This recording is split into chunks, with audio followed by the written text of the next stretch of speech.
जितिया व्रत कथा। पौराणिक कथा के अनुसार एक बार एक गरुड़ और एक मादा लोमड़ी नर्मदा नदी के पास एक हिमालय के जंगल में रहते थे।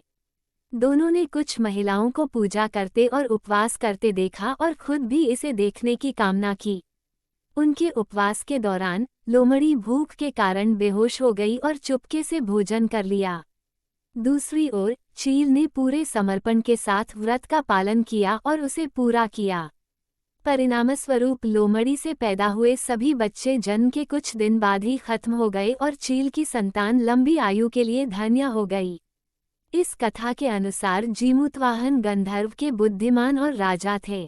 जीमूतवाहन शासक बनने से संतुष्ट नहीं थे और परिणामस्वरूप उन्होंने अपने भाइयों को अपने राज्य की सभी जिम्मेदारियां दी और अपने पिता की सेवा के लिए जंगल में चले गए। एक दिन जंगल में भटकते हुए उन्हें एक बुढ़िया विलाप करती हुई मिलती है। उन्होंने बुढ़िया से रोने का कारण पूछा। इस पर उसने उसे बताया कि वह सांप नागवंशी के परिवार से है और उसका एक ही बेटा है।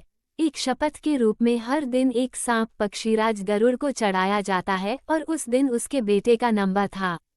उसकी समस्या सुनने के बाद जीमूतवाहन ने उन्हें आश्वासन दिया कि वो उनके बेटे को जीवित वापस लेकर आएंगे। तब वो खुद गरुड़ का चारा बनने का विचार कर चट्टान पर लेट जाते हैं। तब गरुड़ आता है और अपनी अंगुलियों से लाल कपड़े से ढके हुए जीमूतवाहन को पकड़कर चट्टान पर चढ़ जाता है। उसे हैरानी होती है कि जिसे उसने पकड़ा है वो कोई प्रतिक्रिया क्यों नहीं दे रहा है। तब वो जीमूतवाहन से उनके बारे में पूछता है। तब गरुड़ जीमूतवाहन की वीरता और परोपकार से प्रसन्न होकर सांपों से कोई और बलिदान नहीं लेने का वादा करता है।